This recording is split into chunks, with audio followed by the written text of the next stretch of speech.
Next topic is carbanions. Carbanion. Carbanion is nothing but if a carbon carries negative charge, this is called carbanion. Carbon carries positive charge, this is carbocation. Carbocation.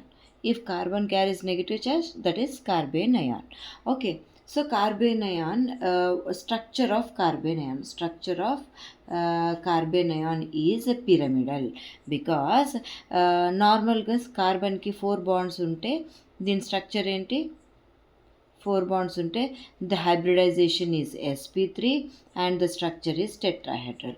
In the carbanion also what happens, only one bond is less, so this is also sp3 hybridization and pyramidal structure. Okay. Next, carbanion acts as nucleophile. Important. Okay. Carbanion acts as nucleophile. Nucleophile is nothing but it carries extra negative charge. That's it. If a moiety contains or carries negative charge is called nucleophile. What nucleophile will do is it will attack electrophile, that is electron deficient. Simple. ఇక్కడ electrons ఎక్కువ ఉన్నాయి కాబట్టి electrons తక్కువ ఉన్న దాని దగ్గరికి పోయి react అవుతుంది. Simple. Okay. So and carbanion acts as Lewis base. Same. Nucleophile and Lewis base and same. Okay. So carbanion acts as nucleophile. This is important point. Okay. What nucleophile will do? Will check where the electrophile is present and this nucleophile will attack at electrophile because electrophile is electron deficient, nucleophile is electron efficient. So acidic nature of alpha hydrogens. So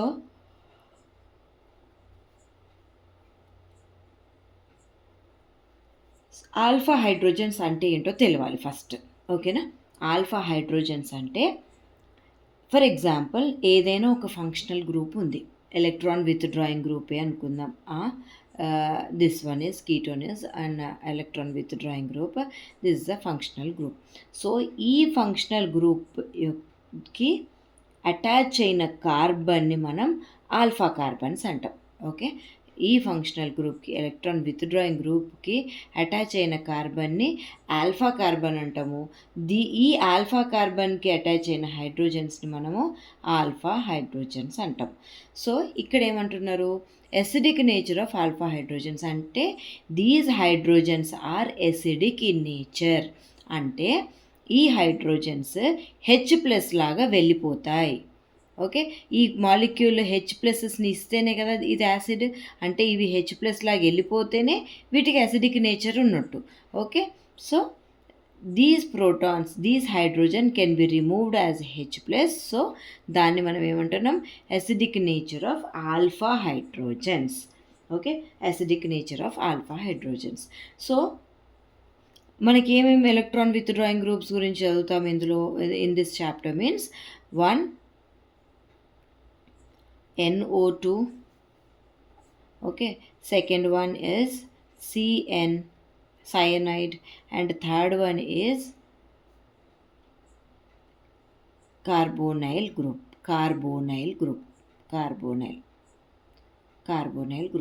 so ఇవేంటి electron withdrawing groups. This is electron withdrawing groups. అంటే electron withdrawing group పక్కన ఉన్న alpha hydrogens ఏంటి, acidic. అంటే ఇవి H+ ఈజీగా ఇచ్చేస్తాయి. ఓకేనా. దీని గురించి మనం అర్థం చేసుకునే ముందు మనకు ఒక పాయింట్ మెయిన్గా గుర్తుపెట్టుకోవాల్సింది ఏంటి అని అంటే, ఎప్పుడైనా సరే కార్బేనయాన్ పక్కన, అంటే ఇక్కడ ఎలక్ట్రాన్స్ ఎక్కువ ఉన్నాయి కదా, సో ఏ గ్రూప్ అయితే ఈ ఎలక్ట్రాన్స్ డెన్సిటీని తగ్గిస్తుందో, సో ఎప్పుడైనా సరే కార్బన్కి దేనికైనా సరే న్యూట్రల్ అనేది మోర్ స్టేబుల్. నెగటివ్ ఉన్నా దట్ ఈస్ అన్స్టేబుల్, పాజిటివ్ ఉన్నా అన్స్టేబుల్. ఓకే, నెగటివ్ ఉన్నా అన్స్టేబుల్, పాజిటివ్ ఉన్నా అన్స్టేబుల్. సో ఇప్పుడు ఎప్పుడైనా సరే నెగిటివ్ ఏదైనా ఒక చార్జ్డ్ స్పీషీస్ ఏం చేస్తుంది, అది న్యూట్రల్ అవ్వడానికి, అంటే దాని మీద ఉన్న ఛార్జ్ తగ్గించుకోవడానికి ట్రై చేస్తుంది. ఓకేనా. సో ఏవైతే సబ్స్టిట్యూయెంట్స్ ఆర్ ఎనీ గ్రూప్స్ అలా ఛార్జ్ తగ్గించడానికి యూజ్ అవుతాయో వాటిని మనం వెరీ స్టేబుల్ అంటాం. ఫర్ ఎగ్జాంపుల్ ఇక్కడ ఒక ఎలక్ట్రాన్ విత్ డ్రాయింగ్ గ్రూప్ ఉంది అనుకుందాం. ఎలక్ట్రాన్ విత్ డ్రాయింగ్ గ్రూప్ అంటే ఏంటి, ఎలక్ట్రాన్ని అట్రాక్ట్ చేసే గ్రూప్. ఓకేనా. సో ఇక్కడ అనేది ఛార్జ్, నెగిటివ్ ఛార్జ్ ఉంది, అంటే ఎలక్ట్రాన్స్ ఎక్కువ ఉన్నాయి. సో ఎలక్ట్రాన్స్ ఎక్కువ ఉన్నప్పుడు దీని పక్కన ఎలాంటి గ్రూప్ ఉండాలి, ఈ నెగిటివిటీని తగ్గించే గ్రూప్స్ ఉండాలి. అంటే ఎలక్ట్రాన్ని విత్డ్రా చేసుకునే గ్రూప్స్ ఉంటే ఇది స్టేబుల్. అదే ఫర్ ఎగ్జాంపుల్ ఇది కార్బన్ అయాన్ ఉంది, ఇక్కడ ఎలక్ట్రాన్ డొనేటింగ్ గ్రూప్ ఉంది, అంటే ఎలక్ట్రాన్ ఇంకా డొనేట్ చేస్తుంది. ఆల్రెడీ దీని మీద నెగిటివిటీ ఉంది, సో ఇంకా నెగిటివిటీ స్ప్రెడ్ చేస్తే ఎలాగా.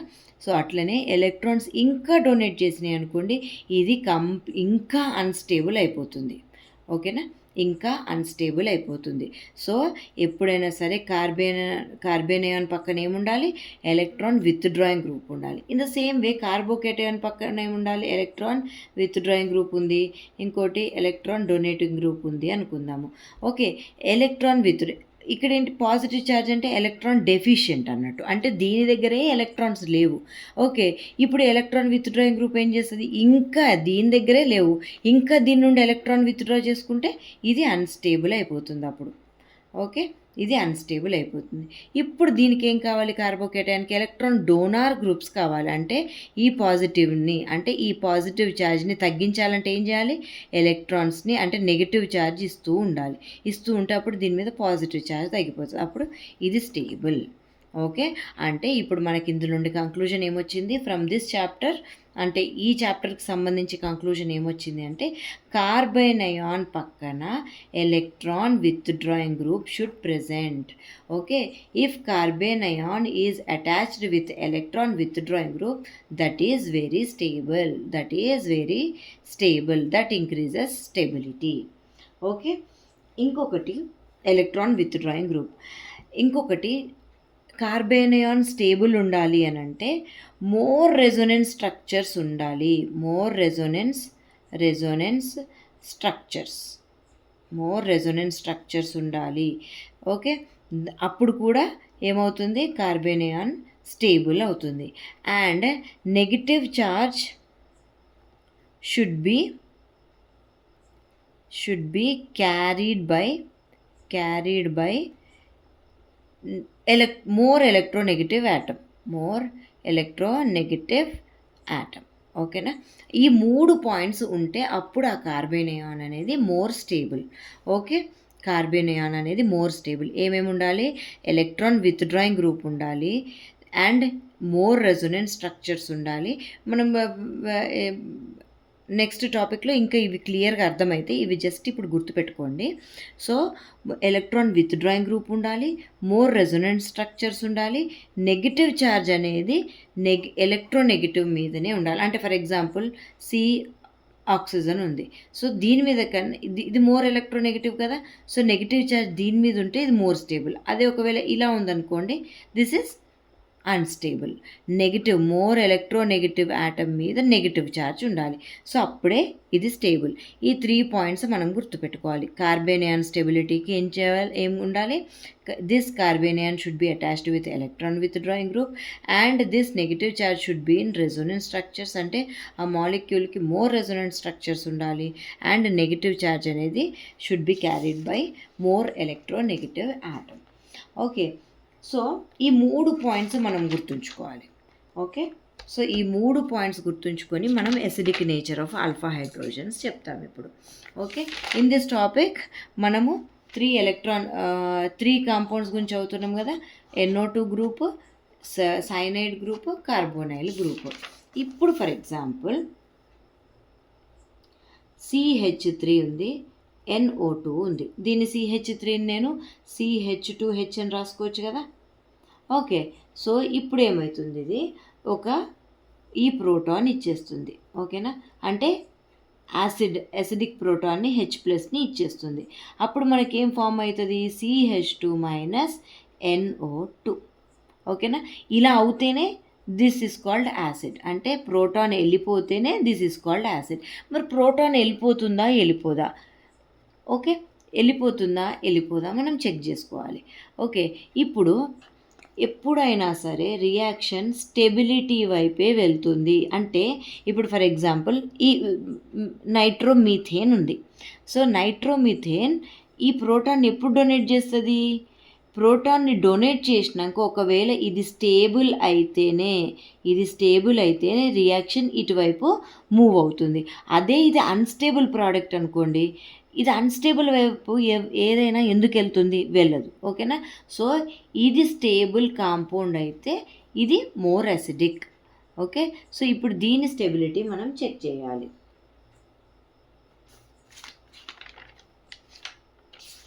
సో ఇది more acidic. For example AH అని ఉంది.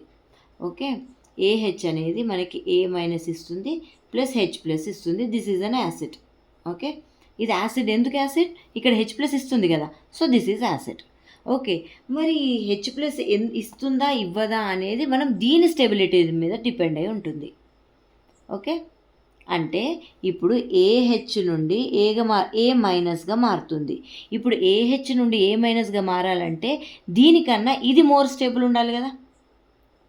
ఇది ఎక్కువ స్టేబుల్ ఉంటేనే కదా రియాక్షన్ ఇటు నుండి ఇటు జంప్ అవుతుంది.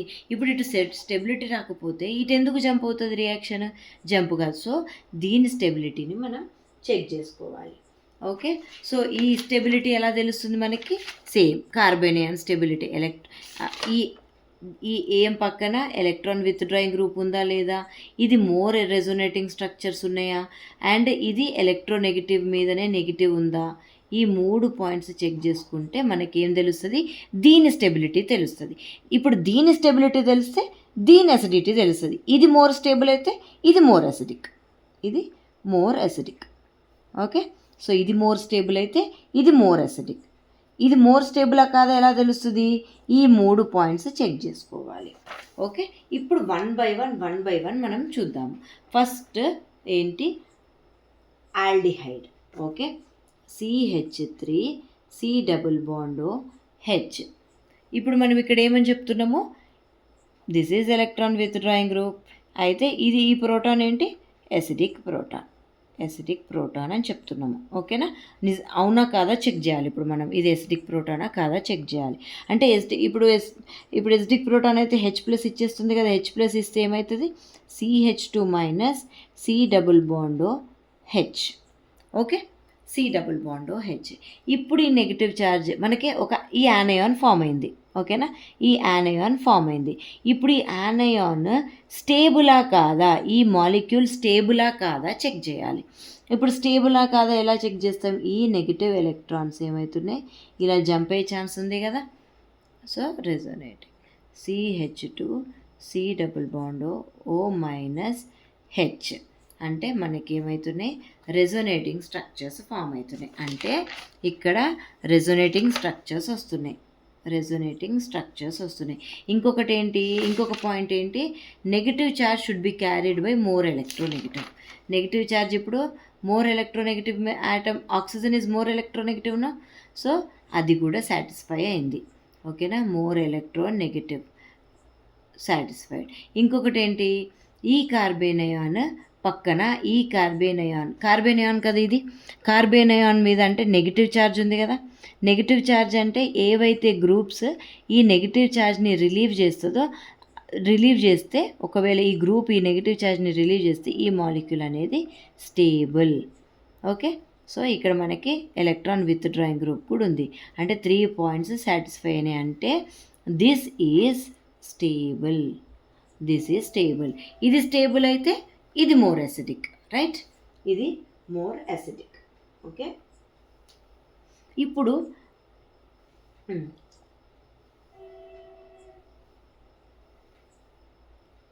ఓకే నెక్స్ట్ మనం ఏం చూద్దాము అని అంటే ఆల్డిహైడ్ ఇస్ ఫినిష్,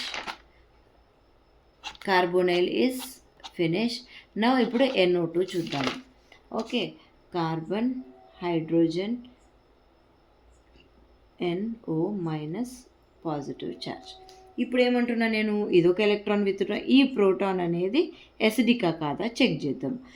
సో దీన్ని C మైనస్, ఇది H ప్లస్ వెళ్ళిపోయింది. అప్పుడు ఏమొస్తుంది, H ప్లస్ వెళ్ళిపోతే ఇక్కడ మైనస్ వస్తుంది కదా, minus N double bond O minus. Now ఇది ఏమవుతుంది, ఇది ఇట్లా మూవ్ అవుతుంది. ఓకే, ఇప్పుడు ఏం ఫామ్ అవుతుంది మనకి, C double bond NO minus O minus. Okay, so ఇది పాజిటివ్ ఫామ్ అవుతుంది మనకి. ఓకే, అంటే ఇక్కడ కూడా ఏమవుతుంది, ఎలక్ట్రాన్ విత్డ్రాయింగ్ గ్రూప్ ఉంది, మోర్ ఎలక్ట్రోనెగటివ్, ఆక్సిజన్ పైన నెగిటివ్ ఛార్జ్ ఉంది, అండ్ రెజోనెన్స్ అనేది జరుగుతుంది. సో ఇదేంటి, యాసిడిక్. ఇది మోర్ స్టేబుల్ అయితే ఇది more acidic. Okay, no next ethyl acetoacetate. ఇది చాలా చాలా చాలా important. Tautomerism of ethyl acetoacetate and dimethyl ethanoate. So ethyl acetoacetate, third ethyl acetoacetate. Ethyl acetoacetate formula ఏంటి, CH3 C double bond O C double bond OET. Okay, so ఇక్కడ CH2. So ఈ proton అంటే electron withdrawing group పక్కన ఉన్న carbon యొక్క protons are acidic. ఇక్కడ చూడండి 2 electron withdrawing groups ఉన్నాయి. Okay, so will see this in next class.